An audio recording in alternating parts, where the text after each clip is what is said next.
Hey everyone, it's Devin Francis, also known as Dr. Blackguard. And I am Billy Bud Sailor, a suspense-filled tale that presents the collision between good and evil as an adventure on the high seas when Billy Budd is forced into service on a British man of war on its way to fight the French. I am a young sailor, and my good nature begins to have a powerful effect on the rest of my shipmates. One man, however, is appalled by Billy's innocence, and the stage is set for a test of justice that will linger in What are you reading? your soul, something on the OAC that just got put up. Why are you Uh, why are you telling me? Is this an episode description? no, it's Oh, not. That will linger in your soul long after this powerful audio drama that is me is finished. oh, it's some other like radio theater thing. Yeah, I just opened the OAC app to definitely check what all the episode names are, even though I know all of them by heart, as Hmm. I always do. And then it was like, reload, we have new albums, and then Billy Bud Sailor appeared at the top. I see. What do you Um, think, Devin? Rate it. Rate it.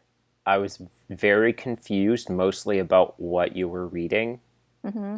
Whether it was just something you just saw trending on Twitter, Mm-hmm. or some new weird book that Jenny Nicholson was reviewing, or an OIC Did you episode. feel the description like linger in your soul though, long after I read it? Sure. Then I'd say we've done our job this time, Billy Boy Sailor, whatever his name is. Um, So I, Billy I, Bud. I still have not edited the last episode we filmed, even though we filmed it like a month ago. Whoopsie doodle. That's on I've been you. very busy. Um, but at least we are finally filming this one because it was 2 weeks ago that we were going to record this and then didn't. Yeah, we were gonna record it when I was with you, Yes, I'm but then asking Devin if was that's how like, long ago it "No was. one can know we interacted in person," and then he knocked me out, and then I woke up back in Castlegar. That's true. Okay, speaking of your encyclopedic knowledge of episode titles, what are we talking about today, Victoria? We were talking about a Dickensian Dilemma, which is the January episode of this month, and In for a Penny, which is the February episode of the For OAC this for this month. month. Yeah. For this month, yeah, that's what I meant to say, not Yep. this year. Mm-hmm. Okay, episode 934, Dickensian Dilemma, written by Phil Lawler. What happens, Victoria, in this episode? So in this episode, we have Renee in the Imagination Station. So you always know that is in for something. Don't know what, but it's definitely going to be something that I will have opinions on. Um, so Renee puts Emily in an adventure in the Imagination Station where she gets to live out a Dickensian story, like something akin to a Dickensian story. And that basically In a more means literal sense than expected. Renee snatched all these characters from different Dickens stories, roommate style, and then shoved them into the same story where they're all causing havoc for each other. And as an English major, I have opinions. So Can't let Renee basically, have her mashup fanfic in peace. no, I can't. Not when not when it brings great expectations into things. Because I But will get to that. off screen and Um dead. so Oh, Devin, I listened to these episodes on my way to Rosalind, driving by myself and back. So I could drop off a resume at the library there. And I was yelling. I have not felt not this strongly, but like this way since they did the Count of Monte Cristo episode. So you just know I have some I'm takes. sure you have extremely abridged thoughts. Yeah, Um, it is gonna be very bridged in comparison to the Count of Monte Cristo stuff. what But happened again the in this mystery in episode? this is that like a necklace is stolen or something like that, by a character from one book, and the Marley is alive. I had so many Ooh. jokes when I was listening to it, and I was like, man, I wish I wasn't alone because I'm hilarious. No one can laugh at my jokes but me. Um, and yeah, every single time Marley said anything, I was like, L plus ratio plus shut up plus you invented capitalism. um, and so we got Girl from Inventor Shop, whatever that book was, Uh-huh. whose necklace went missing that used to belong to her dad or something like that. We have Marley, who's still alive.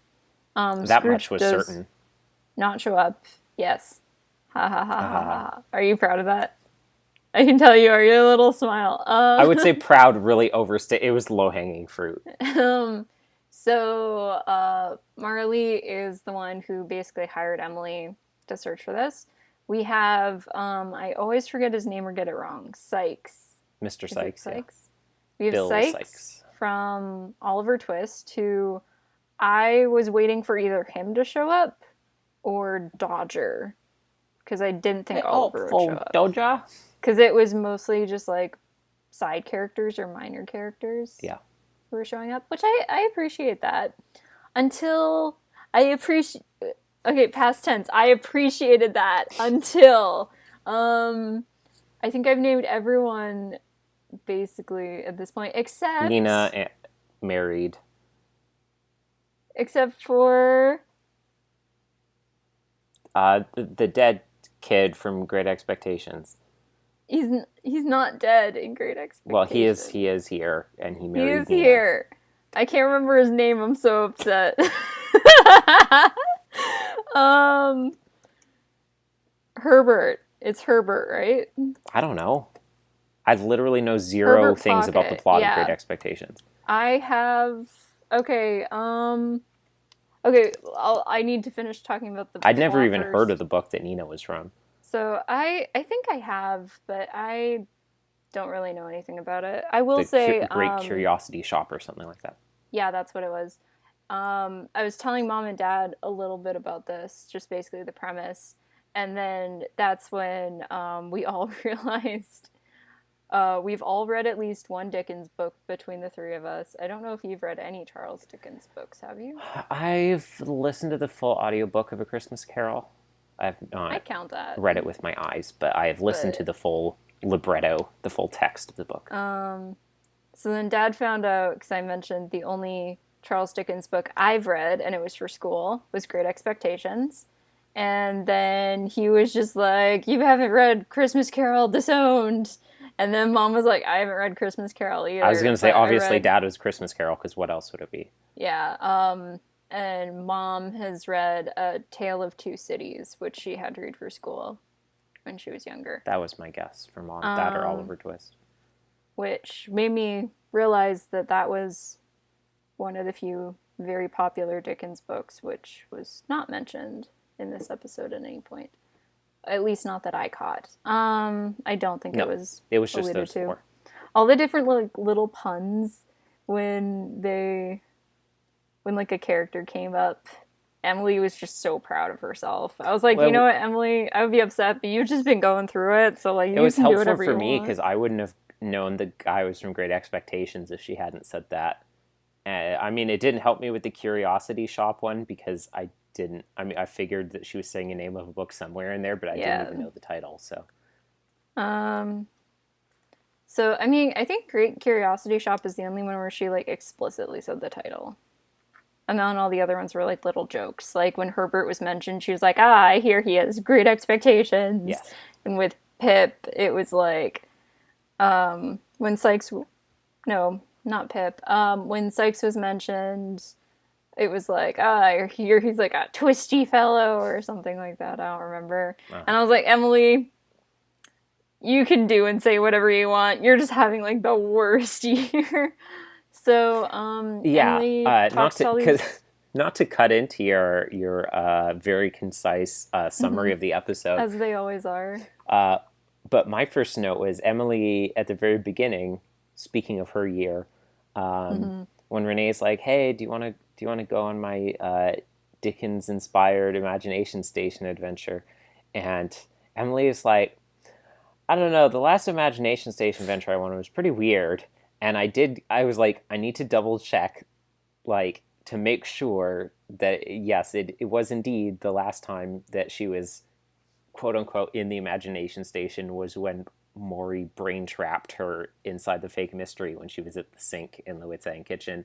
Unless, of course, you could also count being part of the portable imagination box trap that they laid for Mrs. Mado, where she thought that she was being drowned inside the dam. I forgot about which would the also trap count as that quite Maury weird. put her in. For some reason, even though it wasn't in the imagination station, my brain went to the escape room, and she was just like, kind of weird. I was like, kind of weird, Emily, you almost died. And so like the episode starts, and like I hear Renee's voice, and I was like, okay, Renee in the imagination station. This never ends good. It always ends with someone traumatized or like something really messed up happening in some way. It's almost like Emily and Renee have that particular point in common of being like really terribly gaslit about whether or not they're still trapped in the imagination station or not. And then like I hear Emily's voice, and Renee's like, "Oh, Emily, you want to go in my imagination station adventure?" And I was like, "Please, Renee, no, she's been through enough." I didn't even think about the fact that they were the ones who shared that thing at the same time. Like the second Renee of all characters was like, "Emily, I have a program for you." I was like, please don't do this, Emily, you're a bit of a kindred spirit for me in terms of wit, really just enacting psychological tortures on us. Renee's just like, "Oh, Mr. Whittaker, I finished this program. I need to test it on a kid." And Whit was just like, "Yeah, I looked at it. It looks okay.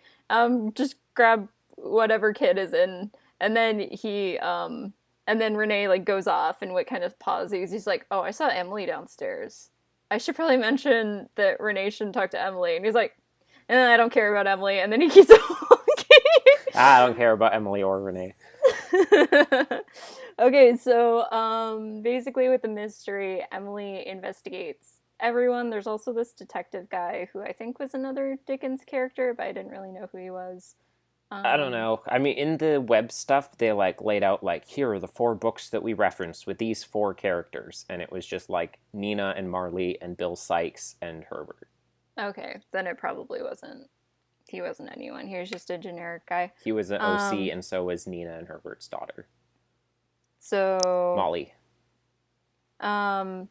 Basically, Emily investigates everyone, and then she finally finds Sykes, and then arrests him under like suspicion of crime. And that's what that's the legal term for it.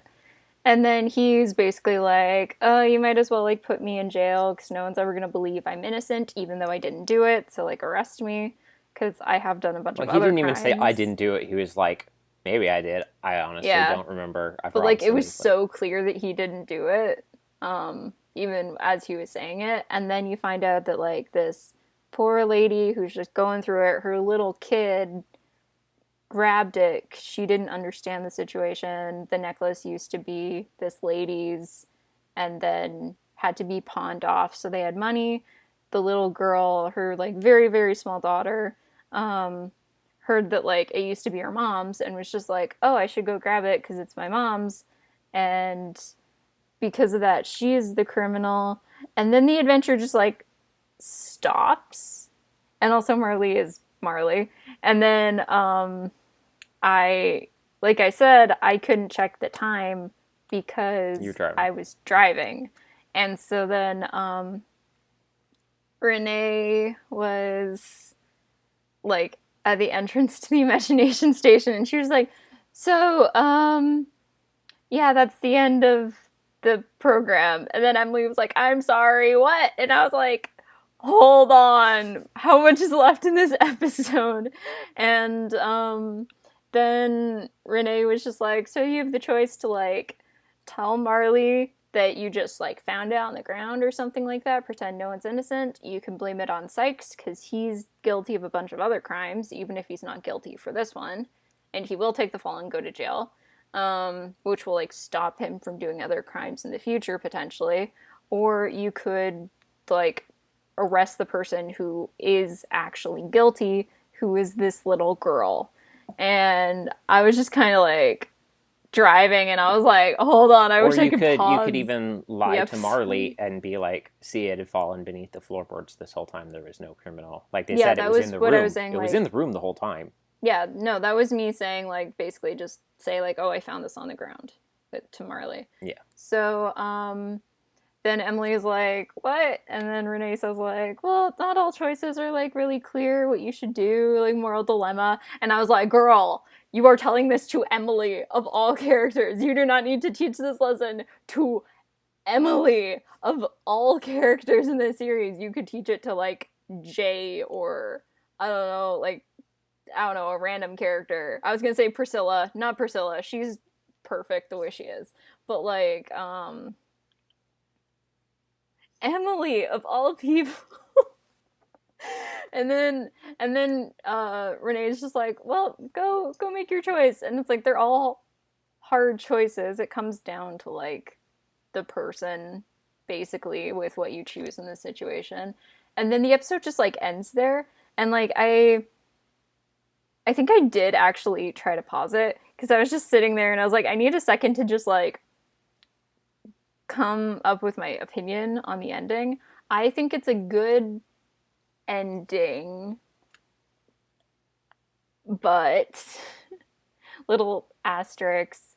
I wish the episode continued, because even though I get, like, the whole it is subjective and, like, you can make your own choice, I do have a lot of interest in what choice Emily herself would have chosen. So I would have liked to see one of them play out. I understand why they didn't do that, but I think it would have been interesting to see what Emily chose and the outcome of that.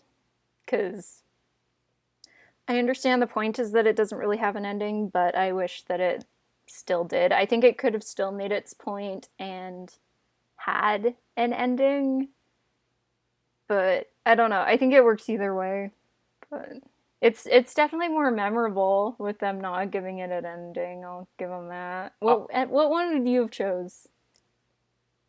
I really like that they chose to go this route. I was very surprised, like you were.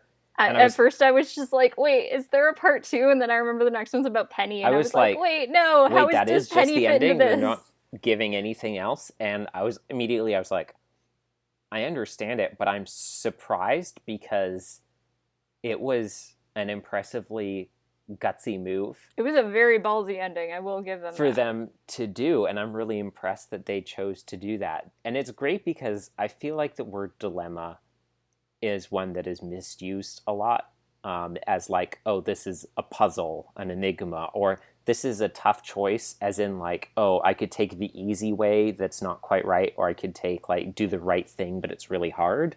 Yeah, Odyssey is good with using the word dilemma in titles, because I think of this and I think of Eugene's dilemma. Oh, I thought you were going to say a dental dilemma. Not dental. That one doesn't count. Anyways, yeah, this is an actual dilemma, which means you have two choices. Both of them are bad. There is no, like, oh, this is the right thing, but it's going to be really hard to do. They're both wrong. And that's what a dilemma is. And they did that really well here. And I really like that they didn't end the story, because even if they were like, okay, Emily chose this one, I feel like if they no matter which ending was chosen, no matter how clear they tried to make it, if they showed Emily or Renee pick one over the other, it would have felt prescriptivist. Like they were saying, like, these are both tough choices and neither one of them are perfect, but this is the better one. And the show really went to an impressive, unresolved length in order to drive home the fact that, no, these are both bad choices. Not necessarily, like, both equally bad, but neither of them are, like, it's tough, but it's the right thing to do. They're both wrong in some way. And I really like that it wasn't like, oh, yeah, you know, you do the hard thing, but you do the right thing. It was like, no, I mean, sometimes there is no right choice. And so I like that they didn't have Emily choose one thing, because then even if they, no matter what they said, could listen to that and you would still take away in the back of your mind, like, oh, but neither of them were right, but this was the right one. Mm-hmm. And they were like, no, we're not going to pick one of them, period. And we're going to let you sit there and think about it, and you can choose what you want to mull over it. But we're not going to tell you. We're not going to give any like preference for one choice over the other. And it left things feeling very unresolved, which obviously is like, oh, a weird bad feeling from a story perspective. And so I'm really impressed that they were willing to sacrifice the resolution of this story for the sake of driving home the theme of the episode in a way that I don't think they could possibly have done if they had allowed the story to resolve. That's fair. You know me. You know my opinions on when I feel On a cliffhanger ending. like Yes, I'm like aware. there's a bit of a cliffhanger ending, and I'm just like, no. I know. Yeah, you know my opinions on that. I can't admit, like, I You objectively hear an think imperfect this isn't cadence, it. and you're going to punch a hole in the table. Yeah, that was me listening to music in my car yesterday. And so, what one would you have chosen, though? I'm curious. I mean, between the two of them, Between the three. well, yeah, between the three, I would have just lied and said, like, hey, we found it in the room. I guess not technically a lie, but a lie of omission. It would have been like, we found it in the room. That's the one I chose too. I mean, obviously, if Marley was, because there's another aspect. It's not just like, oh, Emily's investigating, and she's coming up with tough choices, trying to solve the mystery. Along the whole way, there was like this whole dilemma about like the corruption of the police force and the way that it's just controlled by the money of rich citizens and stuff. Totally unlike today, thank goodness. Where Emily was having to do things that she didn't want to do because Marley was like, hey, I pay your paycheck, and so you're part of the constabulary. I was just yelling at Marley throughout the entire episode. Do what I tell you to do, and she just had to do it in this way where she's feeling like, oh, I know this is wrong, but I guess I have to because I can't really say no. And so even before we got to the end, she was already in this like this really icky, corrupt position. And so it was like really, layered and mired all through the whole thing with the way she was being treated. So it's possible that if she said, oh, we found it in the room, he would have still been like National Treasure 1, like someone always has to go to jail. Someone has to take Haven't the fall. you heard the Oliver audiobook? I recall distinctly. Yeah, so you've heard Oliver too. Then. Yes, but I haven't heard, I've heard the audio drama of Oliver Twist. I don't think I've heard, the actual audiobook, the raw text of... Okay, we should specify which Dickens stories we actually know the full stories to. So, everyone knows A Christmas Carol to varying degrees. I think I can confidently say we both know it quite well. I think I would say everyone knows A Christmas Carol basically to the full degree, because every show that's ever been made has done a variation on it, and I think anyone who's watched any media ever has very quickly, through the process of overlapping. I mean about the finer details in this case. Knows 100% of A Christmas Carol. I feel like if you've watched the Muppet version and the Jim Carrey version, then you're set. Exactly. I was going to say those two alone that covers one version doesn't have, the other one covers. Yes. So I have seen the Oliver movie musical. Yes. I've heard little snippets from the book, but I don't remember them quite well. I've seen Oliver and Company a number of times. I've seen Oliver and Company many, many times. Love that movie. And I have personally read Great Expectations, and I had to do analysis for it at UBC. I've not done that. I've heard the Focus on the Family Radio Theater Oliver Twist drama. I've seen Oliver and Company. I've seen the musicale film, and I believe that is. And I've listened to, the life exploits of one Buck Oliver, who has and I've also listened tangential to relations. The Lit Books is Lit. No, not Books is Lit. I'm thinking Games is Lit. That literature podcast I listened to, they did an episode on A Tale of Two Cities. So basically everything I know about A Tale of Two Cities comes from that. And from that I know it's boring and I know some that kind it of was plot the best of details. times and it was the worst of times. It's like And a that's it. romance, but like really long But about um, cities, and city shipping. boring. It's kind of like Romeo and Juliet a little bit. Well, yeah, because when Um, I honestly, when I think about what is the Tale of Two Cities about, I think about, I believe that is how the opening lines were framed uh, with the Good Samaritan Veggie Tales skit, where they show like the two mhm. towns on the towers and they're throwing stuff, and I believe they kind of framed that as that initially, and so when I think of A Tale of Two Cities, yeah, I picture like a Hatfield and McCoy kind of like rivalry. That's um, all I got about it. oh, and also, do you know the musical Great Comet? I Like have heard of Pierre, it. Natasha, that is based off of A Tale of Two Cities.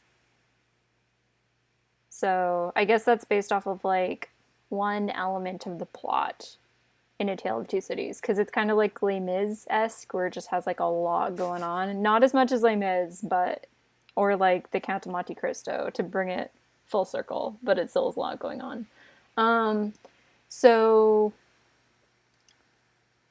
I would personally choose the same one you did with just saying the necklace was on the ground because, Anyways, sorry, like I was saying at the end, oh, if yeah. if he was like someone has to take the fall still, then I'd lock Sykes up. Obviously, that would be the second choice because it's like he didn't do it, but also it's not Mm-hmm. just like he's one of them seedy types. It's like he literally himself as an individual is a He's a terribly crime lord. he's a terribly violent, dangerous criminal.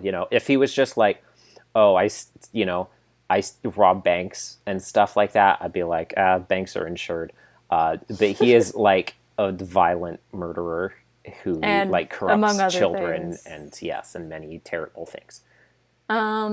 So yeah, I basically go in the same order as you, with just telling Marley I found it in the room, personally, and because one, I don't like Marley. I've made that very clear. He sucks. Maybe that's the right answer: is you just kill Marley, take over his business, and then liquidate it and donate the funds to the poor. And you look at Scrooge and you're like, I can fix it. I think that is the fourth. That's the secret fourth option that is morally upright and impugnable. Is that we have to kill Jacob Marley? Kill Jacob Marley, romance Scrooge. I mean, he's gonna become a ghost anyways. It's not like he's dead, dead. Uh, so, not only do I not like Marley, the little kid didn't really know what she was doing. I feel like she's been through enough with how upset her and her mom were. Yeah, I mean, They can't like take care of themselves. It's just not a good situation for the kid to be in jail. And also, knowing the conditions back then, the kid would probably die in jail. yeah. Um, and also, it doesn't, to me, feel right for Sykes to go to jail for this, considering, yes, he's a horrible person. He has committed so many horrible crimes in the past. He will continue to do so as soon as he's free. He didn't do this, and I felt so guilty listening to the episode thinking of the prospect of putting him in jail for this, which is kind of ironic because I am the person who has gone on record so many times saying that Batman should just let Jason Todd kill the Joker. But yeah, that was my take on the situation. But let me know when I can talk about my boy Herbert. So I liked, obviously, when they were like, oh, it's a Dickensian thing, and then Marley shows up. I'm like, oh, so she's not. I thought it was gonna be like, oh, you're in Dickensian era and you're gonna be palling around with Charles Dickens himself because he got up to all sorts of shenanigans with all of his like That's one word for it. ghost houses and all his He did his actually go quite through it when he was younger. his like midnight haunting clubs and literary A lot of the stuff that like Pip went pals and through, everything. old Charlie D also did go through. So, like, he did have a very rough upbringing. That's no excuse for some of the bad things he's done later on when he got older, but he did have a very rough upbringing. Um, So, like, Pip is very much kind of self-insert, project all trauma, but lots of characters are when you come down to it, if you write. Anyways, so as soon as it was Marley, I was like, oh, so she's just inside A Christmas Carol. So I was very surprised when I realized, like, oh, this is a big, like, mashup. And I thought that was a pretty cool idea I thought that for was them neat. to do. It's definitely a lot more interesting than just doing, like, another Christmas Carol adjacent story. Yes, yeah. As soon as Sykes showed up, I was like, okay, so clearly Sykes is not going to have done it, and then Emily's going to have to deal with, like, should I or should I not prosecute Sykes when he didn't actually do it? Because it's like, oh, he's a bad guy, but he didn't actually do this. I really didn't expect the episode to just, like, end the way it did, and I really liked the fact that it did that, and it wasn't just like, well, it was hard, but I did the right thing, so I told the truth, and Molly got sent to a workhouse, and Sykes is back on the street now with his gang, and but at least it was the right thing to do. I, like, tricked myself into thinking the next episode would be a part 2. Like, with a different title. I was just like, my brain was like, okay, because I needed it to continue. I wanted to see what would happen next. So my brain went as far as to say, like, okay, for some reason, Emily is going to see Penny and then be like, Penny, what's your opinion on this? And then Penny's going to come in. And I started the next episode and I was like, this is very much not connected in any way. And then I had to pause the episode again. I couldn't pause it, actually. I just had to talk. The entire, like, next episode, the first chunk, I was still thinking about the ending of this one. And I was just like, the level of delusion that you bring to this show sometimes astounds me. Wait, what did you say? The level of delusion that you bring to this show sometimes astounds me. I'm the person who used to read, and still sometimes does, YouTube comments and spoilers for series, and then go into that part of the series I hadn't seen yet, and I would see things about characters dying, and I would be like, no, they're not gonna die. I am 100%. I would see actual pictures of the characters, like, bleeding out, and I'd be like, nah, that doesn't happen. And then I go into an episode, and when it does, I'm just like, surprised Pikachu face. I'm like, what do you mean they actually die? Like, my favorite example I can remember is what are you gonna spoil for everyone? The end of Days. Its 13th anniversary just happened 2 days ago, so, like, I feel like it's fair. It's fine. I just thought it was funny. It was like you're trying to pick a media property where the preface shows that you're clearly going to spoil whatever. No, I remember, like, the first big time I ever spoiled a big character death for myself was the first time I went through the Kingdom Hearts games, and I looked at the comments for, like, one of the penultimate episodes of Days, and it was everyone in the comments just, like, crying about Shion dying, and I was just like, nah, that's not gonna happen, even though when I've gone through Kingdom Hearts 2, she is not in Kingdom Hearts 2. I feel like they would have mentioned if she was in Kingdom Hearts 2. Okay, to be fair, also, did she die? Yes, but she got better. She got better, but, like, literally every single comment was just like, I can't stop crying about Shion dying. And I started, like, watching it, and it was just like, yes, Roxas is fighting her. That doesn't mean she's gonna die. Every single organization member who's been fought in the past has basically died, especially since this is, like, the final big boss fight in the game. But she's not gonna die. She's, like, literally lying in Roxas's arms, crystallizing, floating off, and I was crying, and I was like, this is a joke, right? And then she, like, fully disappeared and was like a seashell, and I was like, that was me in the last 2 hours of Danganronpa 2 with you. Yeah, that's fair. That was me so much at some points in the Danganronpa series. You know what? One could say that is still me with certain characters in Danganronpa. Anyways. Because I am in super denial about certain characters. Anyways, like I said before, I really like the fact that they even had Emily, like, you know, kind of being peer pressured into making bad decisions earlier throughout the episode that she had already given into, basically by, like, peer pressure, and because it wasn't like, this is the choice you have to make. It's just like, Emily, you need to do this. Come on, we have to do other stuff. And she's like, Okay, fine, I I guess. just want Emily to be like, you can't peer pressure me. My two best friends are Maury and Suzu right now. Right, but she did jail Nina at the behest of Marley, and she took Nina and like sent her to the orphanage temporarily while Nina was locked up. While Nina was like crying and or Molly was Marley's like a flaky old, like, capitalism beast. I don't care for this I man. I liked do like that this is more of Marley that I've seen in literally anything. it was Like, more of even just it's like more of Marley and more of Gravy than the grave. the most I've ever seen him in any Dickens story, which is fun. In any Dickens story, how many Dickens stories does he appear in I normally? mean, like, retellings Yes, also included in that. I did like in the scrapbook for the process of the episode art. I talked about how there was this emphasis on like him like having the very prominent chain for his pocket watch to like call Yeah, I forward remember I to think they mentioned something like that in the episode too. At one point, they mentioned him yeah. in chains, and I was like, "Get used to him, pal." Yeah, I thought that was a clever thing. So in the web doc, Bob is doing a Sherlock thing, obviously in the video, and then they have Yes, Sherlock, my favorite Dickens property. yeah, and then they had this Scottish lady talking about the British experience of tea, like how to do. Well, she didn't even do a high tea, but she was like, "Here's how you do tea and scones and stuff," and she was this wounded me to my soul. As someone who doesn't particularly care for tea, I'm very neutral on it. If someone offers me tea, I'll be like, sure, I'll drink some.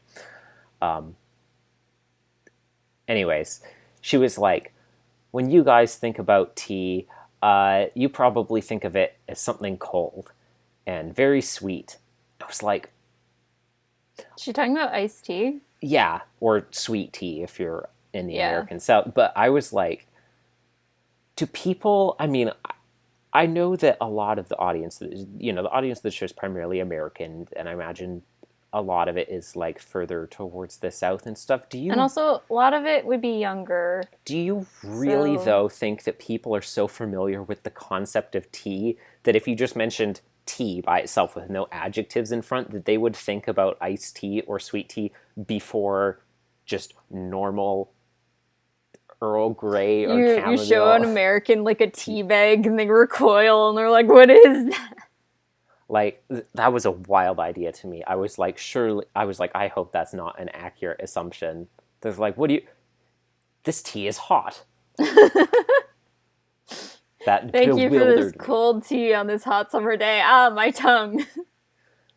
There was a Jones and Parker mystery in the web stuff, as they do write sometimes, and I was like, it's interesting that they're still writing these like this, because it's been like a couple years now since Matthew has been part of Emily's investigations. Focus didn't get the memo. Yeah, but they were about like, this we still story they wrote themselves. we still want to write short whodunits, and so we still need Jones They can and Parker. still write short whodunits. They just shouldn't have Matthew in them. Well, yeah, but they're not going to do it without their classic character foils of Matthew and Emily as a character it can duo. be the mystery crew or whatever we have now with our 4 mystery solver children, and hopefully a dog they'll get, maybe Sherman. So I thought that was interesting. Also, Vance was present in this whodunit as I scanned over it, and he mentioned that he was selling one of his father's vinyls to Jay, since Jay is, quote, into that kind of stuff.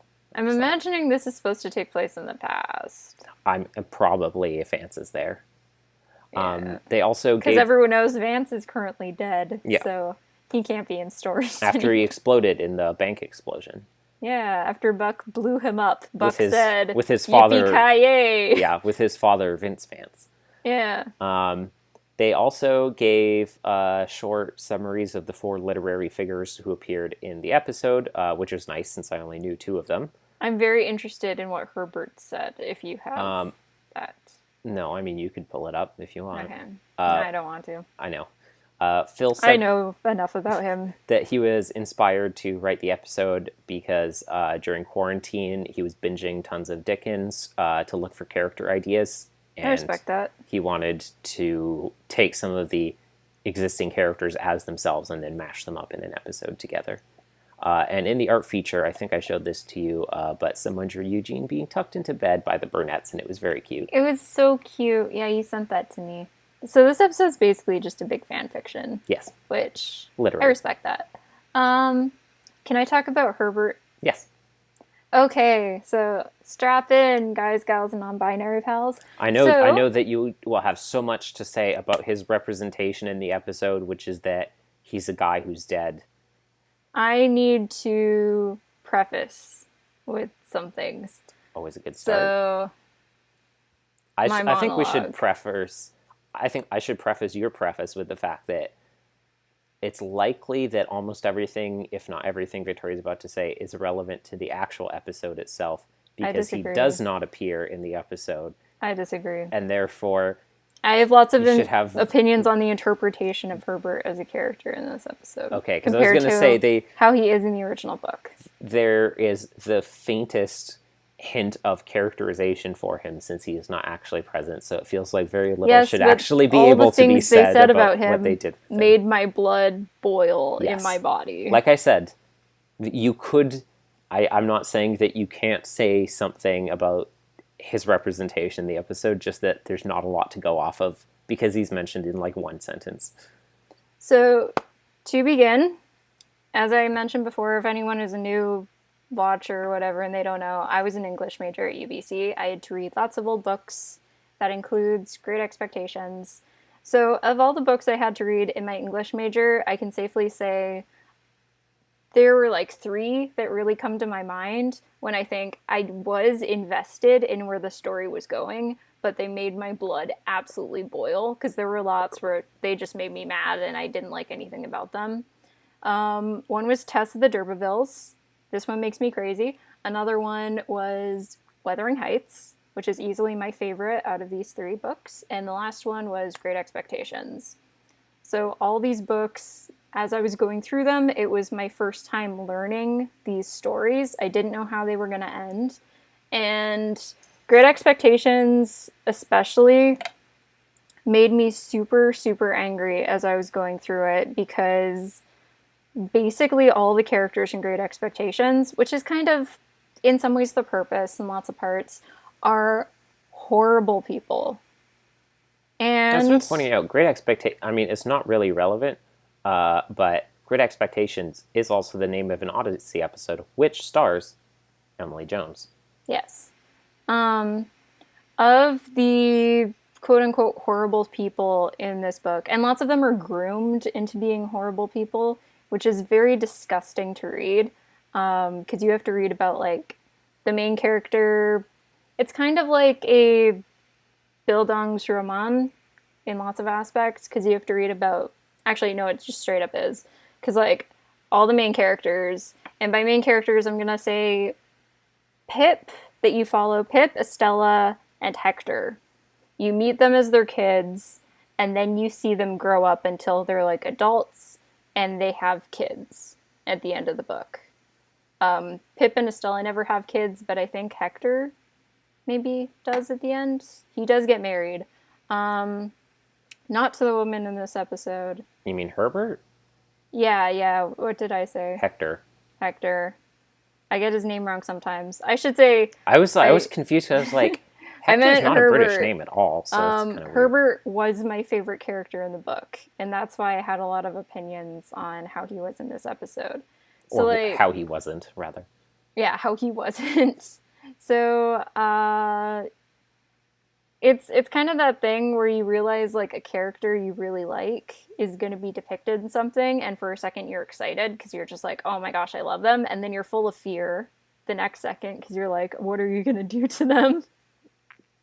So like I said, Herbert was one of the few lights in the book for me. There were like 3 characters who I considered to just be like really nice in the book and just like pleasant all the way through. Because like everything, I found reading Great Expectations to be such an, as Jenny Nicholson puts it, an exercise in misery, which is probably like the Jenny Nicholson phrase I use the most. I was just so miserable the entire time I was reading that book. But like Joe, who's basically Pip's brother-in-law, he kind of works as like a stepdad, and Joe gets married to there's a huge age gap, it's weird. This little girl who is Pip's friend, they get married once they're both older. But like she was really nice too, and then Herbert. And they were basically the only three nice characters in the book. And like Estella is basically being groomed into wooing Pip and then breaking his heart once he gets older, once he's like completely in love with her. And they have like one of the most toxic relationships I've ever read in like classic lit. And it's just awful to read. And because of that, Herbert, who is Pip's best friend and was always like this really comforting presence in Pip's life and always like was there for him, I started shipping them like really hard as I was going through the book. And I remember I like went on Tumblr at one point and I looked up to see like if there was any fan art of the two of them, and I didn't watch any movie adaptations because I don't do that with books that are old because I know they're all going to be bad. But there was like one adaptation of Great Expectations where the two of them, like their characters were waltzing together, and I was just like, oh my gosh. And I knew it wouldn't happen because it was an old book and it was written by Charles Dickens. But like every single time they were together, I was just like, you know him, that old happy? homophobe. I was like, can they kiss? And it never happened, obviously. But they were just so sweet. And Herbert was just such like I said before, a comforting presence throughout the book. So to go into this episode and having him show up and be like, he married this lady and he became an alcoholic and he just like got put in jail and he died in jail or whatever and he like abandoned his family. I felt the same way, not to the same extent that I did the first time I watched Love Never Dies and I saw what they did with Raoul as a character. And it was like, why would you do this to him? He was so sweet in the original. And they pulled a Raoul and they're like, actually, he got married to this lady and he's awful to her and he had a kid who he doesn't care about and he's an alcoholic now and he like is a criminal because he did all these different crimes. And like Raoul, to be fair to this episode, Love Never Dies is much worse because it was Andrew Lloyd Webber doing it to his own character. I know. But, like, anyway, I wasn't happy with what they did with Herbert. I guess it's not his own characters. I guess Phantom of the Opera is, it made me sad. It's not like he wrote the book, I suppose. Yeah, but you need to watch Lindsay Ellis's video on Love Never Dies and listen to her musical podcast episode on Love Never Dies because it is one of the funniest things I've ever heard. Anyway, that was kind of my feelings on it. It just like made me sad. It wasn't even that it made me like super, super angry. It made me angry for a couple minutes. You're just like, but then it just made me like really sad because I've been burned by so many different adaptation things for things I like before. But like I wasn't super attached to like any of the characters in this that appeared from different things because I didn't really know Nina, and I thought Sykes was pretty accurate. I thought he was actually super interesting, like calling them out and stuff like that. I thought that was a fun, interesting thing about his character. Marley sucks, but I did enjoy Sykes like getting under Emily's skin. It was good. Being correct about like the corruption in the constabulary because the entire time Sykes was like there, I was just like, ooh, he's making me mad. He's written really well. Because he's right, obviously, and Emily knows he's right, and she knows that she already, in the course of the last, 20 minutes or however long it's been for her, has done bad things because of, like, the corruption of the justice system here. And he's just rubbing it into... But, like, Sykes felt so accurate to me, and so did Marley, and, again, I can't really speak for Nina, but I'm sure she was great. But, like, with Herbert... Like, he has a tendency to be, like, I don't know, like, quick to temper in the book and, like, do some dumb stuff. But, like, he cares so deeply about the people who are important to him. And just seeing, like, the portrayal of, like, everyone else being, like, really good. And then just him just being Raoul, like, Love Never Dies Raoul. And I was just so upset. It hurt me. It made my heart so sad. So that's basically what I had to say about Herbert. I was saddened by his depiction in contrast to how well the others were written. I feel like that wasn't too long-winded. No, it was no Monte Cristo. Yeah. No, I learned my lesson after that one. And because it was relevant to the episode in the end. It was relevant. I think it was relevant with Count of Monte Cristo, because in my defense with Monte Cristo, everything was wrong. So I had to go over everything. I'm gonna give this episode. Ooh, what should I give it? I'm so conflicted when it comes to rating this episode. I'm gonna give it a 4.6 out of 5. I think it was an interesting idea. You know, apart from your critiques, I think it was well executed on a literary level. And I really like the gutsy move to just not give the story an ending, to drive home the point of, like, this is a dilemma, and while anyone might have an individual preference for one over the other, I'd say, like, this one, you know, is less bad than the other, or it hurts less people. The fact is, neither of them are, like, perfectly correct and, like, perfectly morally impregnable answers.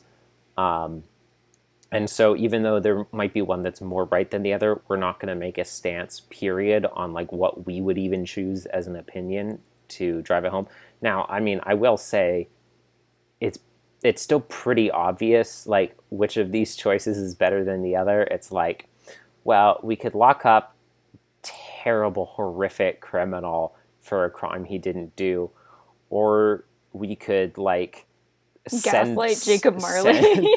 Or we could send this, like, 4-year-old crippled girl to the gallows. So, one or the other. Or you could lie to the OG capitalist. But that wasn't really, like, an option presented, like, by the dilemma. Like, it is something you could do, but that wasn't, like, we were given a false dichotomy of, like, arrest Molly or arrest Bill Sykes. So... And so I think it was an impressive story move. Like I said, even though it's kind of like BioShock's moral dilemma of, like, will you get less Adam and save the girls, or will you I really like that. I mean, it was pointed out... Are you just saying that because you thought of that, or are you saying that because I'm playing with my salt bottle? I didn't even notice. Okay. I'm saying it because I just... in terms of thinking of, like, here's a dilemma where one of these is clearly better than the other, because it was brought up in Games as Lit, but it was also, Ken Levine talked about it a lot in the documentary, where he's like, I mean, the way that we made it, really, there was no gray area as a moral choice. It's like, you'll get less stuff if you do this to save them, or you can kill a little girl. Did you like the Games as Lit video real quick? I liked it. I liked how Ken Levine in the documentary described it. It's like, we didn't want to make it graphic, but we still wanted to show, like, clearly, like, you were doing a bad thing. We wanted to make you're sucking out their soul essence, basically. No, you're sucking out their stomach slug, Victoria. It was like, we want to make it as clear as possible, like, oh, this is a morally, like, indefensible decision to make. And he was like, I heard about people who are like, oh yeah, my wife made me sleep on the couch because she came into the room when I harvested a little sister and saw it. But he was like, but of course, when the game first came out, we got the whole media circus of, like, new game BioShock lets you kill little girls. And of, like, violent video games, what will they do next? Anyways. I'm really conflicted because I feel like I'm too biased for certain things going into this episode.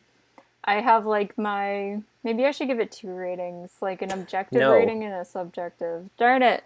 Because I think, like, the ending is objectively really good. It's not really for me personally. Well, pick one, okay? But I'll let you have one or the other. It's up to you if you want to be objective or subjective about it. But I'm going to be subjective. So I think it was really good, but my 2 complaints, because I basically only have the 2, come down to just the ending. Which I still think they could have found a way to, if the episode was longer, have Emily, like, maybe make a choice, and then maybe, like, either regret it and talk about the other choices and then end there and kind of feel inconclusive, or they could have had Emily make a choice and go, wait, no, I didn't like that one, and then go back and do another one, and then be like, I didn't like that either, and then go back and do another one. And then her kind of talk to Renee and be like, none of this is good. Until she keeps on going back in time too many times and she loses track of her own identity in the process. Yeah. And then Renee's like, yes, Remind. I've succeeded. I've passed on Mr. Whittaker's legacy. That's what people thought the original plot of Remind would be. Yeah. Before KH3 came out. Or before Remind came out with KH3. But like, the first one you said, that's what I would have expected them to do, and that's why I'm impressed that they did what they actually did. I was gonna say, but it's also kind of like a testament to the writing, the fact that like they didn't need to do that and it was still just as effective. I feel like if you had cut me off there and be like, how do you think it's gonna end, I would have guessed what you said, where Emily does one and she was like, but it's not, it still wasn't quite right. And I think that wouldn't be as effective because they're still like, it's still going to make people think either like, oh, this is the better one because it's what Emily chose, even though it's not perfect, or, oh, it's the other one because Emily picked this one and regretted it. And this have the point this of was like, completely and utterly neutral, 100%. If it did play out all the scenarios and then Chris was like, what would you have chosen? It does give you like a full bias. Yeah, but it it's also really allows long, you to just re-listen to the episode, hear every single scenario until you can like suss out which one you think personally suits you. With this one, you are literally put in Emily's shoes. You have as much information as she does, and you have to make the same choice, which I think is kind of cool. I also think not only would it be too long to go through all the choices, but also I feel like inherently, even in showing us the order that Emily chose different options, like that, even that throws bias onto like which one seems to be better, which one seems to be worse. I was gonna say something. I'm not sure if I will. Oh, I will. That's always a good sign. I was gonna say if she like did all of them, and then the last one she went to, she was like, actually, you know what? I do like this one, and then it just ended there. That'd be funny. I wouldn't want them to do that. She should have done it like mine, where she tried the things, and then she was like, oh, I know, and then she killed Marley, like I said. That was the true like ending. Me playing Life is Strange, and it's like, I don't like this choice, and then I rewind, and then I pick the other one. I'm like, I don't like this one either, and I'm like, I have to pick one to make the game keep going. And like I said, I have the really big bias with Herbert. I just don't like what they did with him. I feel like they could have... It's fair. I mean, the way you described it, I definitely understand it. I feel like they could have chose a different character. Not even just, like, in the Dickensian, like, universe. It's weird They could have even just chose a different character in Great Expectations, and it would have felt more suitable than Herbert. It's already weird enough that they're like, this story is going to contain 4 characters from the Dickens verse, but one of them is dead and is only mentioned in 2 sentences.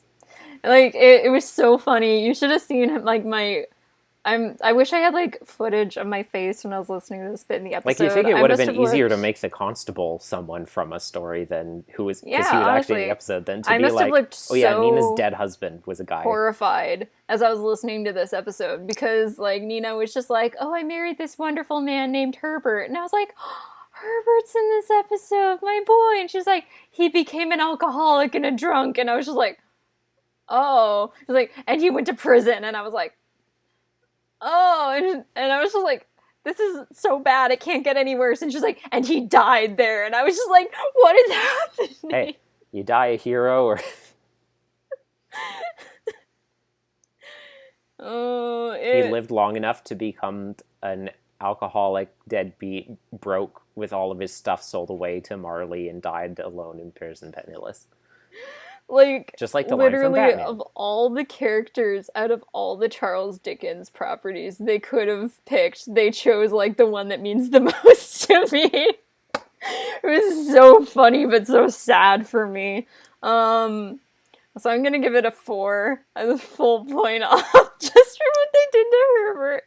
Because he's my boy. All right. Any other notes on this episode? No. Okay. I want to stop thinking about what they did to Herbert. Yeah. I'm sad. So let's talk about In for a Penny. Okay, I have a little thing to add to the last episode before I forget. Because I forgot to mention it. I was going to and I didn't. So, more about Herbert. Spoiler alert for the end of Great Expectations. Oh no. Did you not already spoil the end of Great Expectations? No, I didn't actually. It's a very long book. A lot of stuff happens. I'm going to talk about like the final chapter. But go listen to it on LibriVox. There's free audiobook copies on YouTube and stuff. Or listen to, I'm sure Focus has done like a version of Great Expectations. Okay, librarian. Okay, Dr. Books. It's like the only way you can get through books for an English class is use all the sources available and be crafty. So with Great Expectations, this may be a fun fact for people who have read the book and did not know, or have only seen like a movie or something like that. Great Expectations has 2 endings. It has an alternate ending. I don't know if you knew this. I might have told it to you. I think... Actually, no, I don't think we were living together when I had to read it. But Great Expectations has 2 endings because it was a serialized story, as many were back then, especially by Charles Dickens. And Dickens had the original ending, and it made people very, very upset because they thought it was so bleak. That seems to happen a lot in the Victorian era, doesn't it? What? Seems to happen a lot in the Victorian era, doesn't it? As if, like, the whole story wasn't bleak enough. I don't know, maybe people were just holding up the hope, like, kind of like how was, especially when it comes to the other books I mentioned before, Tess of the D'Urbervilles and Wuthering Heights, that, like, things would work out in the end. With Wuthering Heights, they kind of did, and that might be one of the reasons why it's, like, my favorite of the 3. You know, it's funny that I say that, but it's like, I guess the same thing still happens today, where serialized fiction comes out on the television, and then people are like, man, I hate Game of Thrones so much right now with what they're doing that the writers then have to go rewrite what they were going to do. So I suppose it's not something that has changed necessarily from Heathcliff, Charles Dickens, or Heathcliff. I'm familiar. Okay. Or cat.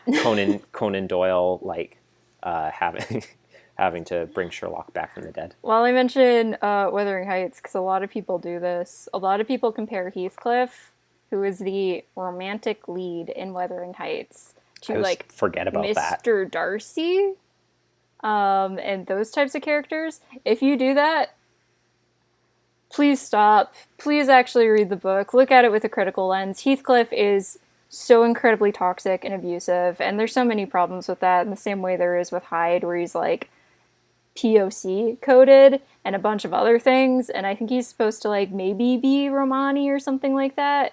And it's just not great.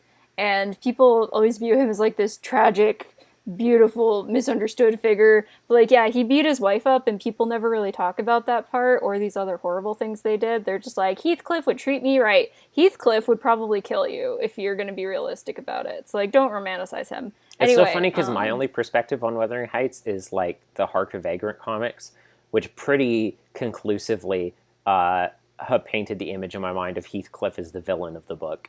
Heathcliff is the villain, but a lot of people don't understand that. I mean, I guess the same thing as Phantom, right? He's not quite the villain. There's no, like, true villain. There's, like, people who do other bad things to people and influence them and then kind of, like, steer their direction, like, their lives in a direction, which makes them, like, turn out not great.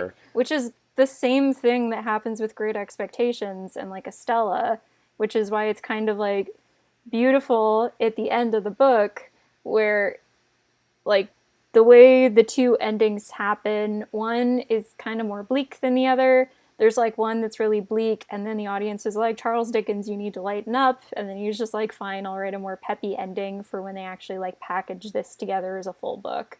So like one has Pip and Estella getting to meet again as adults, and they're kind of just like, our lives are basically ruined and we don't know what to do from here on out because we've been so messed up by all the stuff that's happened to us. And that is the end of the book.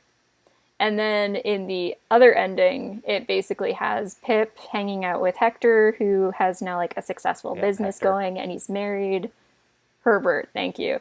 And he has like Favorite a wife. character.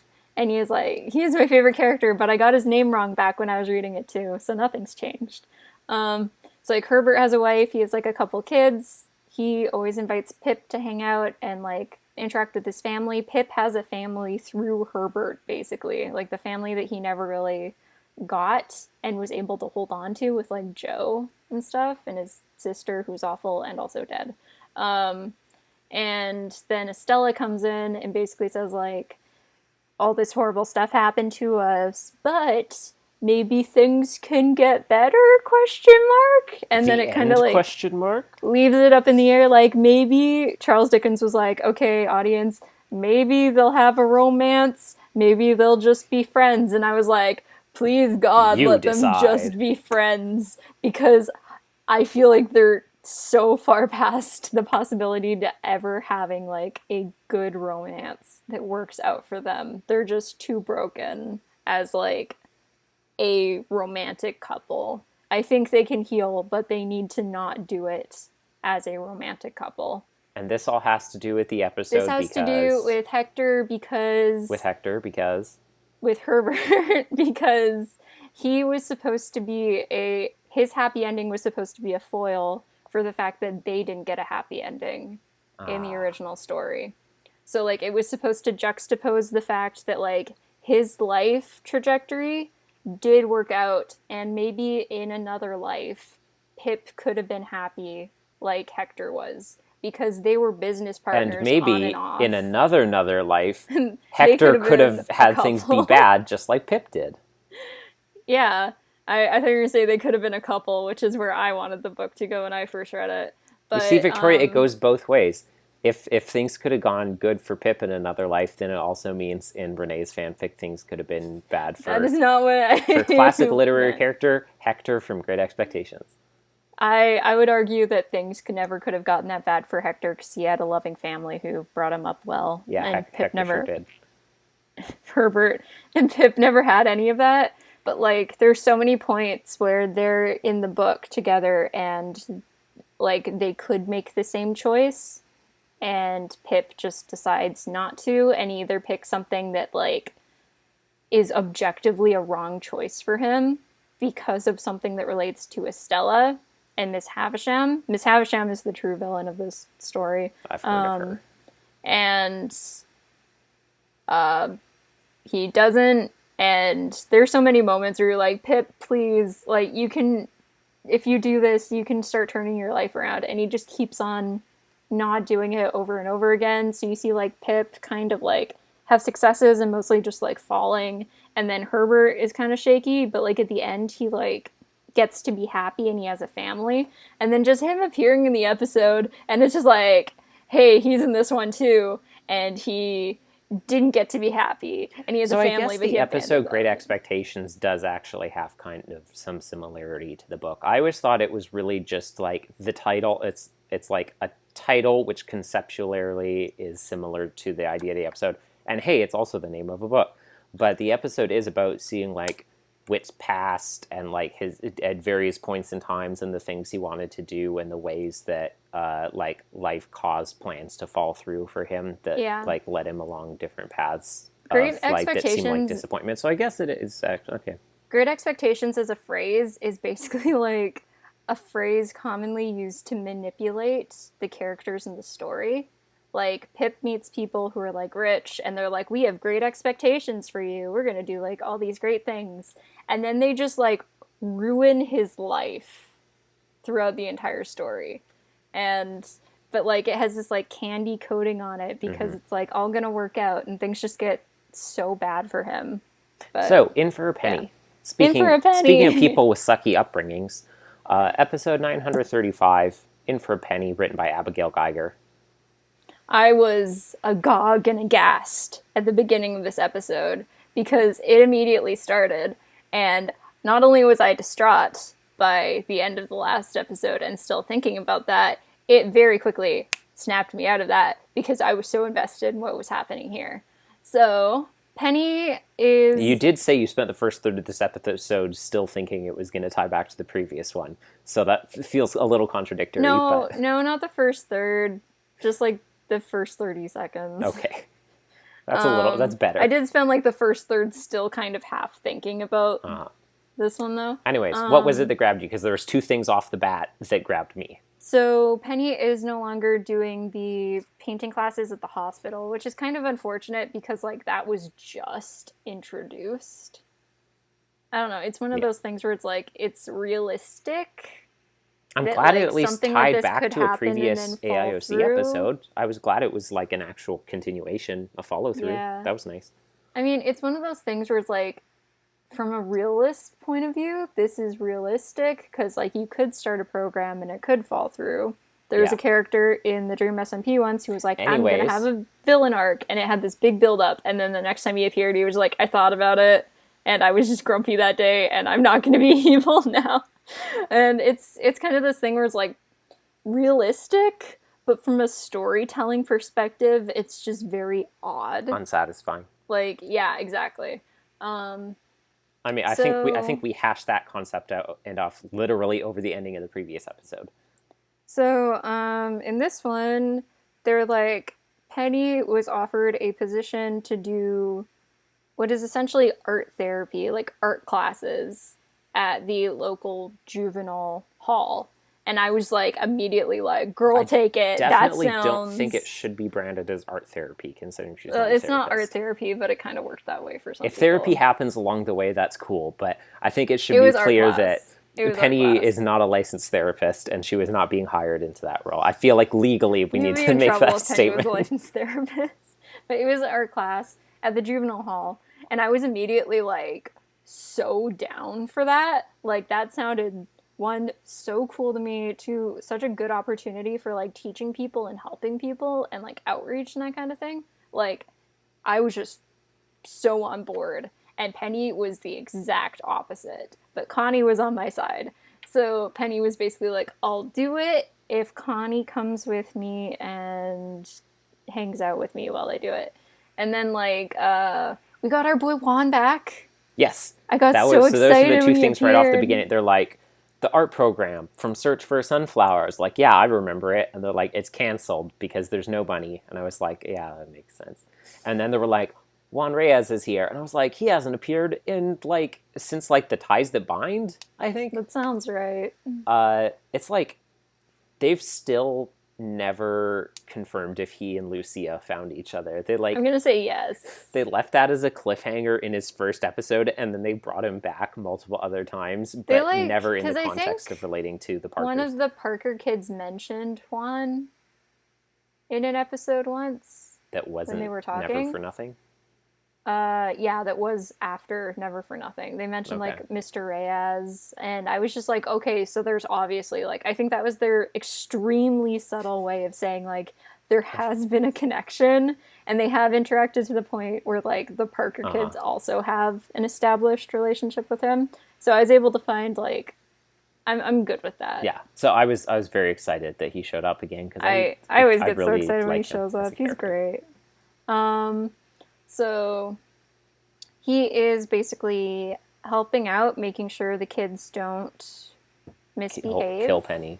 And Penny is safe, and all the other kids are safe from each other during the art classes. And they've had a hard time keeping an art teacher because they keep leaving because they can't handle it or are treated badly and then need to go. And so Penny tries to build some relationships with some of the guys. There's two boys that fight a lot. I don't remember their names. Ben is the painting one, like the one who did the mural. I will check. I don't remember the other one's name. So I'll talk about Ben. Ben is recognized for his artistic talent very quickly. He gets hired to do a commission of a mural at the Riley Clemens farm. A number of murals, I believe. Yes, from the Bible. The problem with his storyline is he misinterprets... I believe Kyle is the other one. That sounds right. what they want being shown. And so when they talk about like a battle, he depicts a very graphic showing of the violence Of Jericho falling. of Jericho falling. And everyone reacts And it in was, very and to be clear, it was not ways. it was not out of any sense of edginess or rebellion. It was out of complete just innocence. Complete He thought it was naivete. fine. Which I feel like I was kind of upset with the way they reacted to that situation. They were Yes. all like very, very like going in on him. They're like, our eyes, shield our precious eyes. But then Yeah, they're I like, agree. oh, but you did so good. We're not upset with you. But if And I then look at another that person again, I'm walks going to up and throw up. they like have a case of the vapors and fall down and die. And I was like, I- okay, guys, calm down. I felt so bad for him because he just like instantly felt really bad, and he's like, "I didn't mean to do that. Like, I will try to fix it." And they just keep on like ragging on how I bad know. it is, and he's like, "I never want to paint again." And I was like, "Everyone just needs to stop talking for like 30 seconds." I absolutely agree. It was bad. I felt so bad for him in that scene. That scene was rough to listen to, and he was Yes. such a sweet kid. He was so very nice. He was so nice. I really liked him. He ended up in like doing another mural, which they all really liked. And so, but like immediately I was like, okay, that is in no way Ben's fault. That is on their fault for not Yeah, like and they acknowledged specifying that. what they wanted. They were like, and okay, they did acknowledge clearly that, we need to but give they you a acknowledged little that, more guidance. while they were continuing to rag on him, basically, and I was like, stop. So the other kid, Kyle, he keeps on doing all these self-portrait drawings. You have to do one. I think it's like how my comics class in UBC It was like did every it. class. It sounds like the beginning of every single class they get you to do a self-portrait. Yeah. And it's basically so you can collect all of them and then just like see how you grow as an artist. The evolution of your art style and also your self-perception. Yeah. So like I had to do that when I was in class, and because of that I'm better at drawing myself than basically anything else. My little cartoony hoodie hair up style. You know what I'm talking about. I know precisely what you're talking about. I was looking at like our old Jackbox pictures I had saved on my laptop the other day, and one of them was like a picture of me in Drawful, and it was everyone just was like Victoria. Everyone's like, Victoria, is that Victoria? I remember the exact drawing you're talking edgy about. Anime boy number 63. I don't know who this is. It made me laugh so hard. But there's this one boy, Kyle, and he keeps on doing images of himself, and they're all in black and white. And also very like edgy. I mean, he's the one who's like, I don't want to do this class. I'm flipping desks, and then the guard has to come in and like take me out of there. And also, Penny is like trying to remain very emotionally distant from all her students throughout all this process, and not really taking like that much individual focused or interest in them. And so she eventually starts trying to like make an effort with Kyle, and then she realizes that he's doing all of these black and white photos because he's colorblind. And that made me realize I don't think we've ever had a specifically labeled colorblind character in Odyssey, and I was like, that is so weird to think about. Is it weird that we? I think it's weird. Is it weird on this audio show that we've never had a specifically colorblind character? We've talked about so many things. There's over 800 episodes. I know. We've never I'm just saying. Had a character say they're colorblind before. We've had hundreds of characters. I think that's strange. I feel like I could not. I mean, not out of memory, but I feel like if I could remember, like out of every TV show I've watched before, where they have actual visuals and colors, and you see people see colors, that I could count on one hand the number of characters who are colorblind. I feel like I've played some mystery games before where like there's a twist that a character's... Yeah, that happened in one of the Ace Attorney games. It was like a huge thing that came up like a ton of times.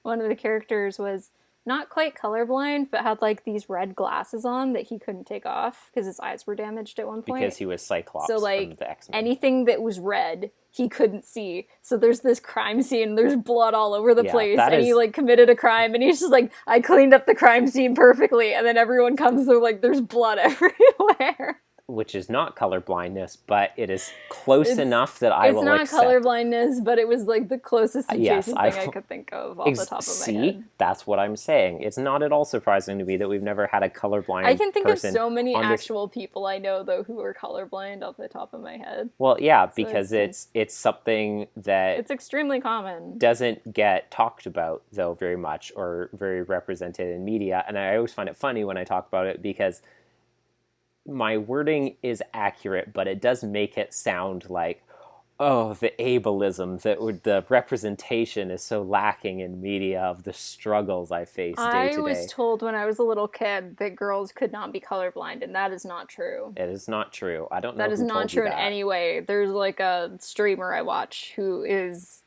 a cis woman, much less common, and she is colorblind. It's because it's a sex-linked chromosome. I mean, it's the same as hemophilia. There's MCC, like the Minecraft Championship, and one of the teams had all the teams have 4 people on them, and it was like the red team, and usually everyone changes their skin, so it's the color, and 3 of the 4 people, one of the people was Dream, were on it, were colorblind, and Dream was the only one who wasn't colorblind, so he had like a red outfit, and everyone else had like black and white skins on. It was really funny. Survive Block Island, Rooster Teeth's current survival Minecraft show. Trevor is the host, and it has come up multiple times. They did literally like a Simon Says color matching challenge, and he like called out one of the colors incorrectly while he was the one hosting it. And another who was like showing the track around the place. He's like, and then you need to make it to that blue pad over there at the end. And someone's like, isn't that purple? And he was like, shut up. Denver got colorblind glasses. Anyways. At one point during the last couple of years. Anyways. So you've never tried colorblind glasses I have not. Before. So it was revealed Kyle is colorblind. Penny gives him colorblind glasses, and he's like, I need to go. And then he runs out of the room, and I was just like, oh, they had a moment. It was a sweet moment, which frustrated me, because just another piece of big media reinforcing the stereotype that if you're colorblind, you see everything in black and white. They did not explicitly say that he saw everything in black and white. I think they pretty much did, because they're like, he's only ever drawn things in black and white because he can't see color. He couldn't color. Confidently use like, say, green or something like that for like the stem of a flower, because he was worried he might be wrong about it, so he was just sticking to black and white because he didn't want to have any colors like looking off. I feel like it was implied that he had grayscale, like total, like achromatic colorblindness. There are a lot of headcanons in the Mob Psycho fandom that Teru is colorblind, because if you've ever looked at any outfit he's ever worn, they're the most clashing things. It's called Fashion Victoria. Have you seen his official art outfit? Have you seen the way that Harper from Wizards of Waverly Place dresses? No, that was like some drip that she was on. Like, that was good. I don't know what Teru is my Blorbo. I don't know what he's doing though. Anyways, the point is, if you're not aware, achromatic colorblindness, where you can't see any color and you actually do see in black and white, is a real thing, but it's only like, I think it's like 1 or 2% of all colorblind people are in that camp. And then even then, it's still a spectrum of how intense you see the color. So you'd have to be in that like very low percentage that like doesn't see color, and then also at the complete bottom of the spectrum where the color fades all the way to 0. So it's extremely, insanely rare. So it'd be like that. Anyways, that's my personal colorblindness high horse of the day for now. But it was still a sweet moment when he put the glasses on and he was like, I need to go, because he's like sobbing, weeping, crying, running out of the room. I was like, okay, it was sad. It was cute and sweet. I can't find all of them right now, but there's some really ugly outfits that Teru's worn. To the episode. With the episode, and then he starts his last self-portrait in the episode is him black and white again, but he's holding like a little colorful flower. A paintbrush. It's very sweet. Or sorry, yeah, paintbrush. And it is in color. And like the paintbrushes at least.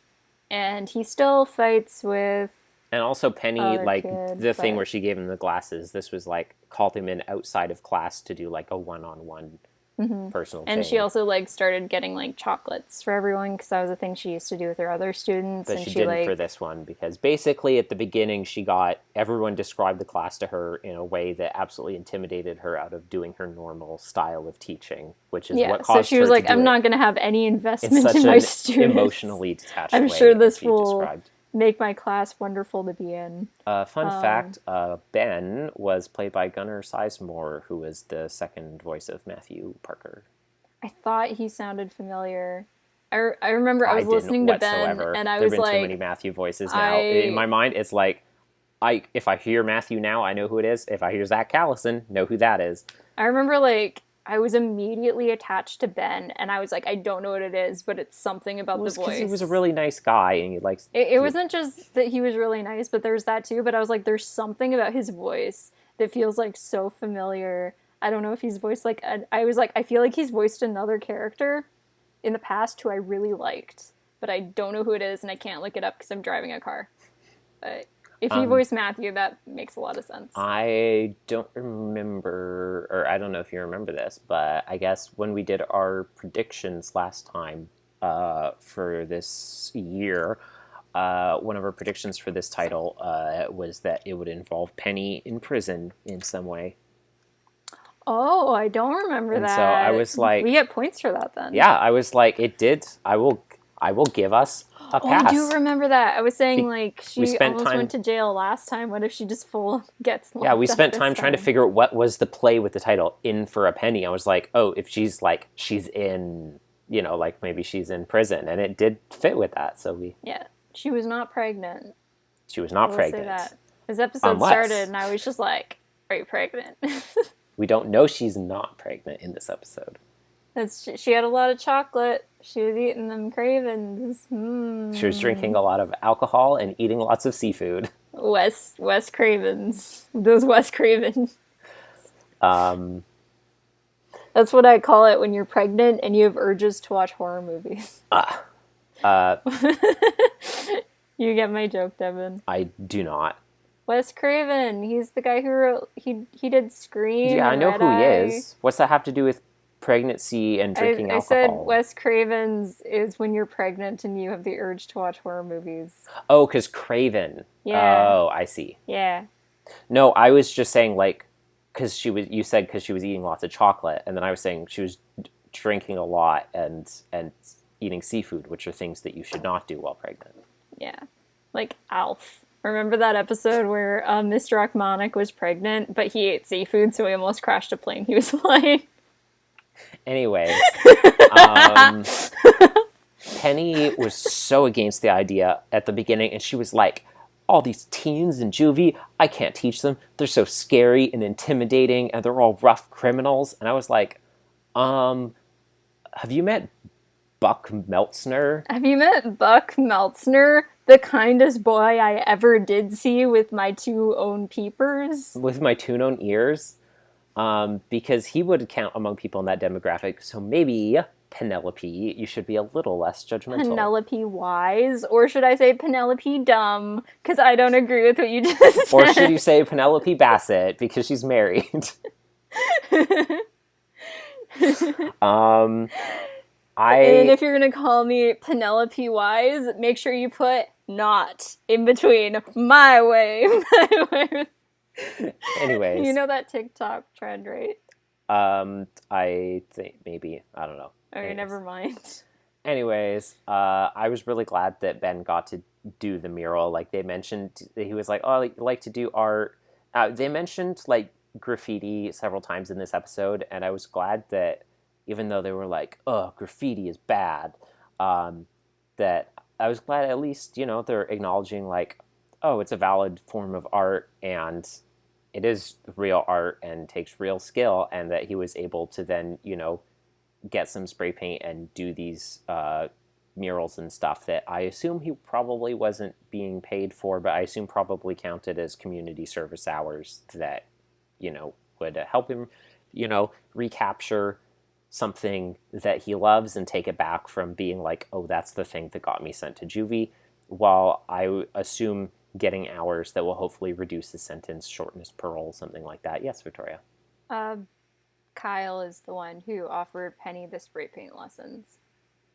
No, but Ben also did graffiti. Yeah, he also did it, because they had the cute scene where, like, Penny was trying to figure out how to, like, get the spray paint spray, and she was like, I don't know what I'm doing. Well, it wasn't spray paint. That was an airbrush gun. Right. If she was having trouble figuring out a spray paint can, that would be a little more concerning. Yeah. I was just, like, on the exact opposite page of Penny for so much of this episode, because, like, she's like, I'm going to do... I got offered to do this position, teaching these kids in juvie, like, art. And I was just like, that sounds amazing. Go for it. And she was like, nah, I'm not going to do that. And then later she was like, this mural, what did you do? My eyes. And I was just like, was Penny there for that scene? Yeah, she was. I thought it was Connie and Juan. No, it was all of them. And then Becky. Because Penny is the one who was like, I should have been more specific about the commission. Okay. But she was also the one, like, going into him, like, the most. And it was just like, my eyes are watering. And I was like, Penny, shut up. Yeah. And then there was, like, the bit where it's like, do you want me to teach you how to spray paint? And I was just like, yeah, that'd be really cool. Yeah, that would be amazing, actually. That sounds so great. Like, I haven't done a ton of spray painting stuff, but I did have to do it for lots of the metalwork projects I did in high school. And it was always really cool to learn how to, like, do spray paint stuff. I'm not, like, good at it or anything, so, like, if anyone was willing to teach me how to be good at it, I would be totally down for it. That sounds awesome. Yeah, I was so offended that Penny was like, no, and everyone laughed, like, you were like, oh, I made some edgy comment. Cause I thought that was so funny, because if I was the teacher, I would have been like, yeah, that would be great. And then like, everyone would be laughing like, at you, Kyle. with me or something like What's that? up, Kyle? Like, that would be so interesting. Like, especially if it's something that lots of them know how to do already. Yeah, let them already, express like, their connects passions their interests and get them to not only learn, but be able to teach and foster, like, a sense of having ownership over, like, teaching someone else.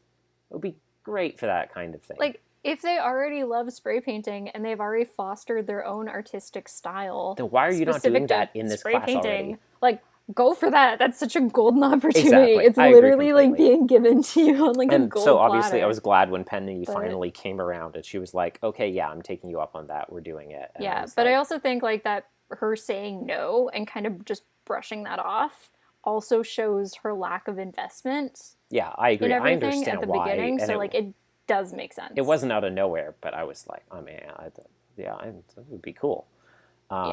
Anyways, yeah, I'm glad that Ben got this opportunity to not only, like, use this art class to, like, take the arts talents I had before and reuse them, but is like, I'm good enough that now you're giving me the opportunity.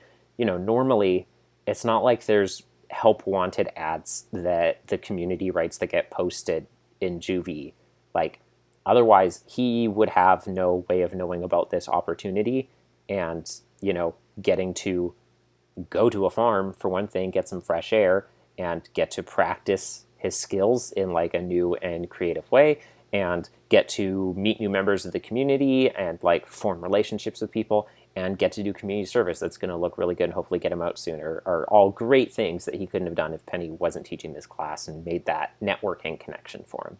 So yeah. I was like, awesome. This was a good episode.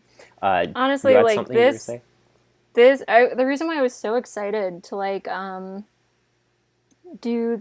I listened to, like, the first 3 episodes back to back, and then I immediately messaged you because I was like, I'm excited. This is, like, a very strong start to. That's good. I haven't listened to the Drake season. Episode yet, but, like, I will say for the first 2 episodes, I really liked both of them.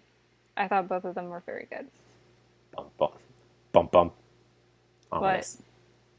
What? Well, it was on because you were like, the first 3 episodes really good. I was like, oh, that's good, because I haven't listened to the third, and then you revised your statement, which could just be because you don't want to spoil anything. Revised it, but it does make it sound like you were sounding like you were going to get upset about me talking No, about I wasn't. the third I episode was like, you haven't heard oh, it that's yet. good, because Drake episodes can be hit or miss, and so I'm glad that it never missed, that you said. Okay, if you're worried about it being hit or miss, I personally thought it was pretty good. Okay, that's good. But, I was worried all of a sudden because I was like, I guess it is good. And then you suddenly revised your statement, like you realized that you implied it was good when it wasn't. You're like, I need to take it back. I feel like it's, I don't know, I don't want to overhype it or anything if it doesn't deserve it, but I was very scared going into the Drake episode that I wouldn't like it because I wanted to.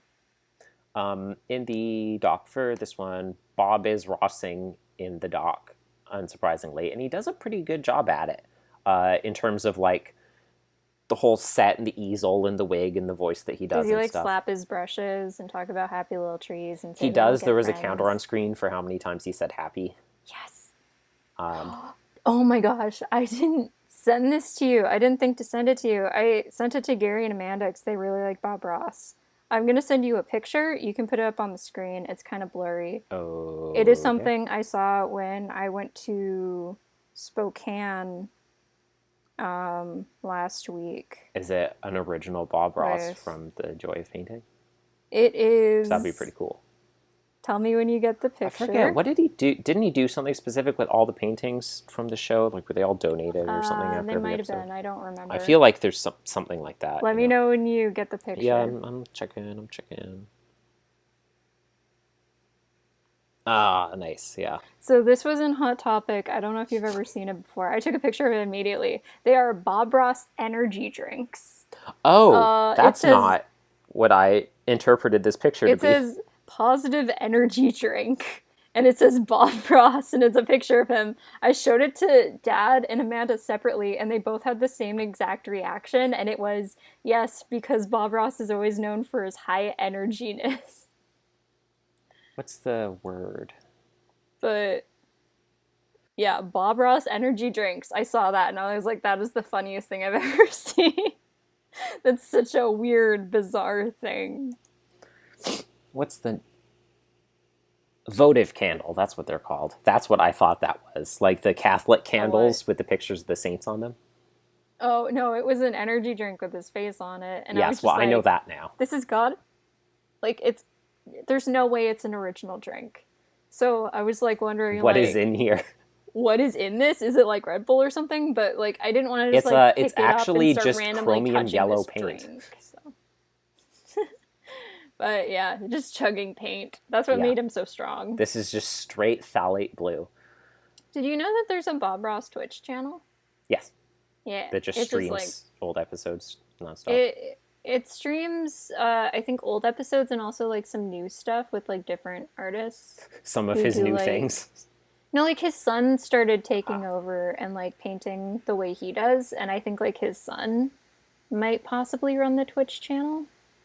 Because he took over his show once Bob Ross passed away. There's a Schmanners episode about a biography on Bob Ross, I believe. Bob Ross's son and J.R.R. Tolkien's son are in the same camp. Christopher Tolkien, that's his name. Of like, I'm going to carry on your legacy. And Steve Irwin. And Steve Irwin. They're the handshake meme or like the swords in the middle. Yeah. I don't know. Yeah. Some cool guys doing what their dads did. Yeah. So that was only relevant to that. That's what Bob was doing in the documentary. He was being Bob Ross, obviously. Mm-hmm. He was Rossing it up. Yeah, I liked this episode. The only detractors, like you said, the main things, one is the way that they went in on Ben after his first mural. It was honestly, that bit just made me uncomfortable. It was like, okay, I get the joke that you're going for, but it's like, this was a really vulnerable thing that he tried to do, and it's like, okay, one person had a really over-the-top reaction to it, and that's already like, okay, haha, jokes, but then, it was like, that's a little rough on him. 3 other people... And then Juan showed up, and then Penny showed up, and then Becky showed up. And I think Penny was the first person to see it. Was she? Okay, either way, the And four of them then were I there. don't remember Becky showing up. I don't think Becky was in the episode. Was Oh, she? yeah, she wasn't, no. It was like Penny showed up, and then it was just like, this is awful. And then Connie showed up. And then Juan like showed the up, scene went yeah. on for like another couple minutes, and it was like, Yeah. this is the worst thing I've ever seen. And then Juan showed up like as soon as things were de-escalating. Yeah. He walked in and he's like, what is that? And I was just like, please, It was drug out as long as it could have been. Sorry, I think it was in my mind. I was like, is Becky going to show up? And then Becky never showed up in the episode. But you're right. She was mentioned like a ton though. Yes, she did not show up, but that was in my mind. I was like, is that going to happen? And they're going to do this a fourth time. Show up too. Yeah. Because they've really dragged it out, and I understand what you're trying to do, but it's like if I was Ben, I don't know if I would want to paint anymore after that. Yeah, honestly, like I was kind of surprised that he bounced back so fast. From a human perspective, absolutely terrible thing to do, because they just were like repeatedly digging down on just like beating down on what he did after he really tried to come out of his shell. And like I said, you know, think about the relationship that he has with art right now, where it's like, oh, this is something I was good at, and then it got me thrown in juvie and kind of ruined my whole life. And I'm going to this art class now, and I'm hoping to kind of like, you know, reclaim that and turn it into something positive. And then someone's like, oh, you know, we're going to give you spray paint. You can do murals. You can do what you did before, but in a constructive and positive way that can help you and help others. And then they just make him feel like he's done exactly what he's done before. Like, you messed up so bad, my eyes are literally watering. Like, I feel like I'm going to throw up. They're, like, trying to come up with the most creative ways they can to describe how horrible it is what he has made, when it wasn't his fault whatsoever, and he was really trying his best, and they were so mean to him. I don't know if I'm being, like, too over the top, but, like... I don't think so, because I had the exact same reaction. It wasn't funny. No, it felt really mean. I feel like there is a way that they could have possibly made this scene funny if they like just completely overhauled basically like a lot of it. If it wasn't such a personal and vulnerable thing for him, or if he wasn't literally a child. I think like the scene should have been shorter by far, for one. I mean, he's a kid, right? That's a huge part of it. If it was like an adult, that would be like one thing. It's like, okay, it was a little mean-spirited. But he's a kid, and he was trying his best, and he was so sad in that scene. Yeah, he was very clearly like. They're like, don't be sad, just because that's the worst thing I've ever seen with my own two eyes. And he was just like, It was like, and the next person comes up and starts doing it, and they weren't giving like a full-hearted effort to be like, hey, like, stop it, no, stop. They just like keep on letting the next person just like continue on the train, even like it's seen from an airplane. Think they stopped, they keep going. And like, even when someone has already come to the conclusion that they shouldn't be acting that way, like Penny, who was the first person to see it. And they keep on being like, oops, I accidentally said another terrible thing. The scene basically ends with her being like, now if you excuse me, I'm going to go throw up behind a bush or something like that. And it's like, stop. Yeah, it's like, not only do you have another character come out and start doing the same thing and no one else really like tries hard enough to stop them, but it's like, even with them like, I'm sorry, I shouldn't have said that, you're right, you tried hard, but I'm going to keep on continuously slipping up and accidentally continue saying how terrible it is also, because... You know what maybe could have saved this scene? Is if they did actually use the rule of threes in this scene, considering they had 3 people come in and look at it. And, like, the problem is they all had the same reaction. So rule of threes as in the final one. So as in, like, the final one has a different reaction. Yeah, to wrap it up. And maybe, like, not only...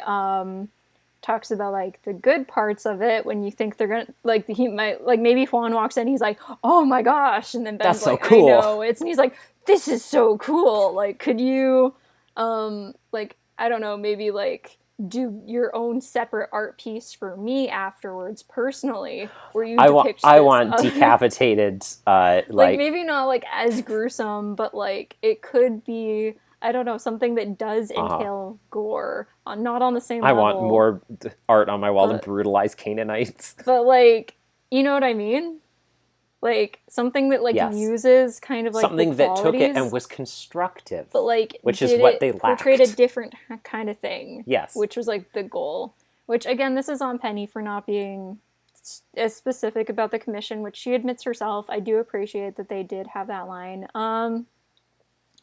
But I think there was one bit that, like, I don't know if it made me laugh. I think it was kind of just like a surprised gasp where I think it said something about, like, I don't know, like mutilated children or something Yeah, like something that in the like that, picture, where I and was I was like, just oh, like, I'm surprised you can say that. what? But, like, yeah. Yeah. That So that was my main detractor. that was a scene. That was the only scene in the episode I didn't like, honestly. There was that, and then there And, was like, that scene was followed by the colorblind scene, which was so good. it was that, and then there was my little like They were personal very over the top about the whole he's colorblind thing, I will say. the irksomeness of like, oh, like everything was in black and white because he's colorblind. He can't see color, and that's why his life's so miserable. Again, I took it more as he can see most colors, but like several He was just worried about important messing up. primary colors he does mix up, and he Uh-huh. didn't want anyone to That's know. fair. It's a fair interpretation. So Um, now he doesn't have to worry about that with the glasses, but I don't know. Maybe it's just because like it wasn't a huge deal to you on the same level that it was like to Kyle yes, per I se would agree when with you that. were younger. At least from my I point thought of view watching from you the way that, grow you know, up. like I said, it's like when people who don't know someone who's colorblind, like this happens to me all the time.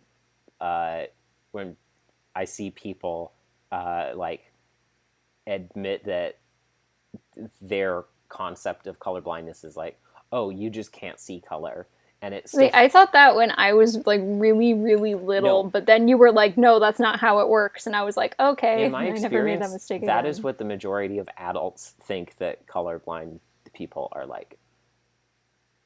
We need more Or at least- colorblind characters in So media, that's like you were that's saying. what I was saying. That's why it was like it's a little nitpicky note, and I know it feels like I'm being like, oh, this inadequate representation. This is bad press. But there was just that little bit of irksome where I was like, here's another piece of media showing a colorblind character is like, oh, what is blue?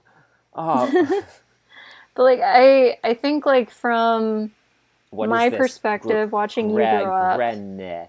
the times where it like came Brienne. up the most were usually when you played video games. Yes. And I think like as of recent, And that's the where only in media, times I've it was seen kind the of most like references to people being colorblind is in the community of people talking about video games. Because yeah, it comes and up like so I think the frequently. only time recently it was like a big thing game wise where it was like a game you hadn't really played before or couldn't like look up what certain colors were easily was when The we would Witness. play Among Us. Yes. Because sometimes you would have trouble like figuring out who was who because Who- like two of the who colors did it? might look the same. They were brown or red, probably. See, that's where like having accessories on your character comes in handy. And they did Yes, add like a absolutely. mod pack for people who are colorblind who want to play Among Us, which is Well, useful. And I mean, they did also add the help for the matching wires, which I thought was Yeah, funny at they first didn't because have I was that like, for a I feel while. like that is much less of a problem for me, at least, than telling different characters apart. At least when they're in your peripheral, right? It's like, I mean, people have usernames over the head, but it's like, oh, I just saw a glimpse of someone vent on the side. It's like all I have is my peripheral. And to be fair, everyone's peripheral is colorblind. Completely, but usually you're not playing Among Us on a screen big enough that it's like your actual peripheral vision. And usually like your brain fills in Well, yeah, but I'm the saying stuff behind you so you don't if- really think about it. if you don't like that wouldn't apply here because if you saw someone, your brain couldn't fill it in if you didn't know what color they were. If you just saw Yeah. someone vent, but most people aren't using a 72-inch monitor to play Among Us, so it doesn't. But I think really it's come like up. a bigger deal with like a game like Among Us or a game that happens like co-op that's like quickly happening and you can't really like pause or look Yes. up like a specific map that's never going to change or any, like concrete answers any to a video puzzle. game that has Or like a different Candy Crush type has game. 4 different color-coded characters because every game is like, here's red, here's blue, here's yellow, and here's the world's lightest lime green. But that was another thing that came up in Survive Block Island was at first they were like, okay, the teams are organized by like colors, like dyed leather helmets, and it was like red team and blue team. And then once some people were eliminated, they like remixed them up and they did like green, but I mean, even in the context of Minecraft, this was clearly lime dye and not normal green dye, like just straight up from a cactus. It was yellow and it was lime, and they were so similar. I was like, this is a nightmare. And I was like, Trevor, you're the host of this show. Why did you pick this? I know for a fact that you were the same type of colorblind as me and worse than I am. And I looked down in the comments and someone's like, oh, this is my nightmare. Trevor, why did you do this? And I was like, thank you. Like, you're the one person I would trust not to do this to me. In like Minecraft, it is nice that you can like hover over all the different items and look at them. And if you're a streamer, then you can have like the chat answer questions about like what certain colors are for you. That's what I like when they did the Simon Says thing, and it was like you have to put down colors of wool or something, you know, one of the color blocks. There's many of them now to match the color pattern. But Trevor displayed the colors, but also called out the name of the color as he did it, and I was like, that's nice, because if it was me, it's like you're saying the color, so I have the name, even if I didn't recognize, oh, was this, you know, was this purple or mauve? Mauve? Yeah. I just always think of the different way people pronounce it. Anyways, like two similar colors. Was this blue or was it light purple? Azure. Azure. Azure, the Mvimbambit. Yeah, well, that when I said mouth, that's what I was thinking of was the Mvimbambit. Every single time I hear the word azure, I'm just like cracking up. And that's what I think when I hear mauve.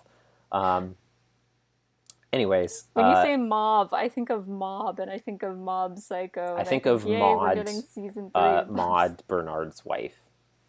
That's fairer than what I think of.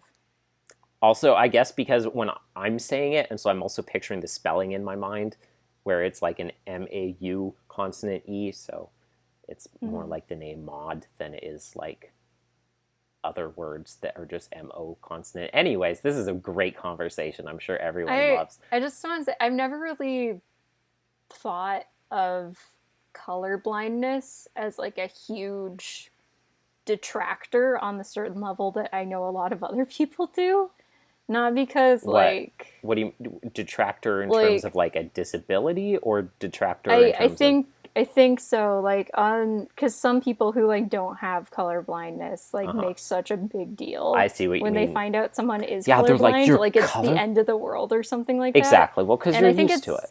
I think it's because you're my brother. Yes. And so whenever someone's just, like, colorblind, I'm like, oh, I didn't know you're colorblind. What kind of colorblind are you, or something like that. They might be like, oh, I'm like these 2 colors, or like these 3, and I'm like, oh, neat, okay, and then I never mention it again. Yeah. I just don't make a big deal about it. Yeah, it is funny. I feel like it happens less nowadays. I feel like at work it like comes up a lot randomly when I'm like explaining things to people, or I'm like, this color, this, I don't know, I'm colorblind, and then I'll like brush past it fast enough that they barely have time to be like, what? Their jaw like falls on the ground. Yeah, and their eyes do a big cartoon wolf. Yeah, and it's a problem because you're in a lab and there's chemicals on the ground. It's very, and they're very like, oh, unsafe. my jaw, it burns. Yeah. From all the acid, the standing pool of acid that we keep on the ground. That's why you have to wear gumboots every time you go into work. Exactly. Anyways, what are we talking about next time, Victoria? We're going to talk about the Drake the Cosmic Copper episode. Let me double check its name. Drake and the Aberrant Automaton. Yes. Also, I don't think I said my rating for this episode. Oh, also, I guess the episode after that, too. The Way of the Comic Book. I haven't heard The Way of the Comic Book yet. I didn't say my rating either. We just talked about color blindness. I know. I felt the need to move on because I need to cook dinner at Alex's. Don't work in an hour. And I want to go to bed soon. Yes. So I'm going to give this episode 4.4 out of 5. I'm going to give it 4.5 out of 5.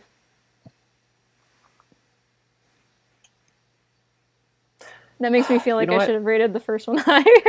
No, I like this one more than the previous one. I should give it a higher. I'm going to give it 4.7. I think this one is better, just from like an emotional standpoint. Yeah, than lots of others. I'm giving it a 4.7. This the first one is clever, and this one is just really good emotionally and on a bunch of other different levels. Yeah, it had one emotional misstep, and I don't want to fault it too hard for that, because overall, I really like the rest of it.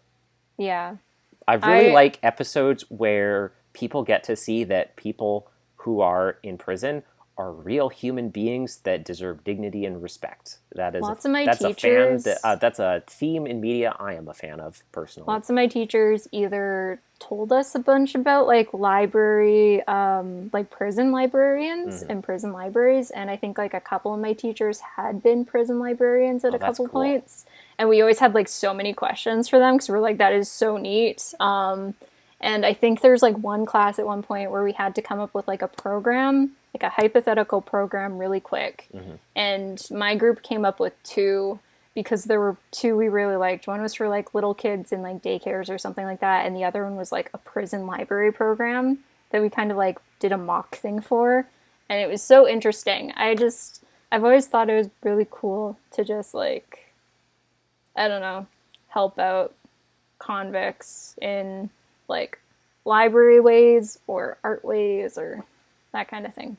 I mean, in general, I would say I think it's really cool.